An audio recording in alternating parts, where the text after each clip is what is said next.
திருக்குறள் கதைகள். கதை எண் 117. கதையின் தலைப்பு விளையாட்டுத் திடல். அரைக்கதவை தயக்கத்துடன் திறந்து உள்ளே வந்த மணவாளனை உட்காரும்படி சைகை காட்டினார் தொலைபேசியில் பேசிக்கொண்டிருந்த வேலாயுதம். பேசி முடித்ததும் மணவாளனை பார்த்து புன்னகை செய்தபடியே, வாங்க, எப்படி இருக்கீங்க என்றார். நல்லா இருக்கேன். நீங்கள் வர சொன்னதாக ரவி சார் சொன்னார். ஆமாம், எதுக்குன்னு உங்களுக்கு தெரிஞ்சிருக்குமே. மணவாளன் மௌனமாக இருந்தார். அந்த விளையாட்டுத்தில் சம்மந்தமாக தான். அது சும்மா பாழடைஞ்சு தானே கிடக்கு. அதை யாராவது பயன்படுத்திக்கிறதுக்கு கொடுக்கலன்னு தப்பு. சார், உங்களுக்கு தெரியாது இல்லை, அது கார்ப்பரேஷனுக்கு சொந்தமான இடம். ஆனால் அதை சரியாக பராமரிக்காததால் புதர் மண்டி கிடக்கு. மக்கள் அதை பப்ளிக் டாய்லெட்டாகவும் பயன்படுத்துகிறாங்க. அந்த இடத்த க்ளீன் பண்ணி பொதுமக்களுக்கு பயன்படுற மாதிரி செய்யணும்னு நம்ம கார்ப்பரேஷனுக்கு பல தடவை கடிதம் போட்டிருக்கோம். அது சரி, அவங்க தான் ஒன்றும் செய்யலையே. இதுக்கெல்லாம் செலவழிக்க பணம் இல்லைம்பாங்க. மழைக்காலம் வரப்போகுது. மழை தண்ணி போகிற குழாய்களை சுத்தம் பண்ணுற வேலையை அவங்க இன்னும் ஆரம்பிக்கலை. இதையா செய்ய போகிறாங்க? அதுக்காக அந்த இடம் இன்னும் மோசமாக தான் போகும். அதனால தான் அந்த இடத்துல ஒரு ஜிம் கட்டுறதுக்காக ஒரு பார்ட்டிக்கு கொடுக்கலாம்னு அமைச்சர் சொல்கிறாரு. நாம் அதுக்கும் தடை போட்டால் எப்படி? சார், பக்கத்தில் இருக்கிற ஒரு தனியார் பள்ளி அந்த இடத்த சுத்தம் பண்ணி பள்ளிக்கூடத்துக்கு விளையாட்டு திடலாக மாற்றிக்கிறோம்னு சொன்னாங்க. சனி ஞாயிறில் அந்த இடத்த பொதுமக்கள் பயன்படுத்திக்கிறதுக்கும் அனுமதிக்கிறேன்னாங்க. அதுக்கே நம்ம ஒத்துக்கலையே. அரசாங்க இடத்த இவங்க எடுத்துக்கிட்டு போனால் போகுதுன்னு வாரத்தில் 2 நாள் பொதுமக்களுக்கும் அனுமதி கொடுப்பாங்களாம். அதே எப்படி நாம் ஏற்றுக்க முடியும்?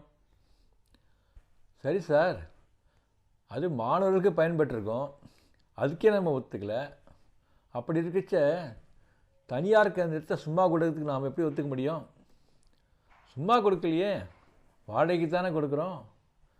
சார், 10 கோடி ரூபா மதிப்புள்ள இடத்த 99 வருஷத்துக்கு மாதம் 1000 ரூபா வாடகை கொடுக்குறது எப்படி சார் நியாயமாகும்?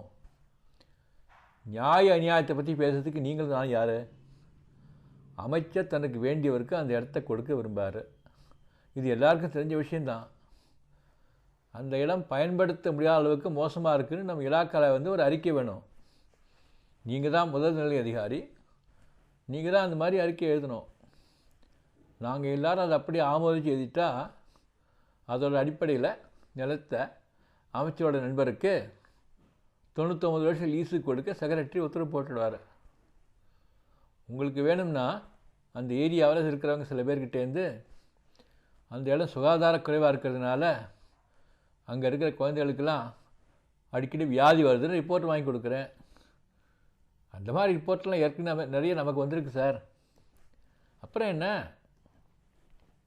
அதுக்கு நாம் செய்ய வேண்டியது அந்த இடத்த சுத்தம் பண்ணுறது தான். இதை பற்றி நாம் ஏற்கனவே கார்ப்பரேஷனுக்கு நிறையா தடவை எழுதிட்டோம். மணவாளன், நீங்கள் போகாத ஊருக்கு வழி சொல்கிறீங்க. நீங்கள் நேர்மையானவர்னு எனக்கு தெரியும். நான் உங்களை லஞ்சம் வாங்க சொல்லலை. அமைச்சரோட விருப்பத்தை நிறைவேற்றுற மாதிரி ஒரு அறிக்கை கொடுக்க சொல்கிறேன், அவ்வளோதான். அதுவும் பொய்யான அறிக்கை இல்லை. அந்த விளையாட்டு திடல் பயன்படுத்தப்படாமல் பாழடைஞ்சு கிடக்குங்கிறது உண்மை தானே. அந்த இடத்துல ஜிம் வைக்கிறது தப்பு இல்லைன்னு நீங்கள் சொல்ல வேண்டாம். அந்த இடத்த வேறு விதமாக பயன்படுத்துறதை பற்றி பரிசீலிக்கலாம் எழுதினா கூட போதும். அதை வச்சு நாங்கள் மேலே எழுதிக்கிறோம் என்றார் Velayutham. I am sorry sir என்றார் மணவாளன் சுருக்கமாக. உங்களுக்கு தெரியும்னு நினைக்கிறேன், ப்ரமோஷன் லிஸ்ட்டில் உங்கள் பேர் இருக்குது. இன்னும் 2-3 மாதத்தில் ப்ரமோஷன் வந்துடும். அதை நீங்கள் மிஸ் பண்ண போகிறீங்களா? நான் வரேன் சார் என்று எழுந்தார் மணவாளன். மணவாளன், நீங்கள் ஒத்துழைக்காததால் அமைச்சர் கைவிட்டிட மாட்டார். உங்களை மாற்றிட்டு உங்கள் இடத்துல வேறு ஆளை போட்டு வேலையை முடிச்சிடுவாங்க. நான் எதுவும் செஞ்சுட்டு தான் நினைக்காதீங்க என்றார் வேலாயுதம். மணவாளன் சிரித்து கொண்டே வெளியேறினார். அநேகமாக அவரை வேறு ஊருக்கு மாற்றி விடுவார்கள். இது அக்டோபர் மாதம் என்பதால் பிள்ளைகளை வேறு ஊரில் போய் பள்ளியில் சேர்க்க முடியாது. அவர் மட்டும்தான் போக வேண்டும். மனைவியும் குழந்தைகளும் தனியே இங்கே இருக்க வேண்டும். அதிக செலவு, அது தவிர இன்னும் பல அசௌகரியங்கள். இதுபோல் ஏற்கனவே சில முறைகள் நடந்திருக்கின்றன. இதனால் அவர் பொருளாதாரம் அதிகம் பாதிக்கப்பட்டிருக்கிறது. இத்தனை வருடம் அரசாங்க வேலையில் இருந்தும் 4 காசு சேர்க்கவில்லை, சொந்தமாக வீடு வாங்கவில்லை. 4 பேர் என்னை கேலி பேசுவார்களோ? அவருக்கு தெரியவில்லை. அறத்துப்பால் இல்லறவியல் அதிகாரம் 12 நடுவு நிலைமை. குறள் 117. கெடுவாக வையாது உலகம் நடுவாக நன்றிக்கண் தங்கியான் தாழ்வு. பொருள்: நடுநிலைமை தவறாமல் செயல்பட்டதால் ஒருவனுக்கு கேடு விளைந்தாலும் அதற்காக உலகம் அவனை பழிக்காது. நன்றி.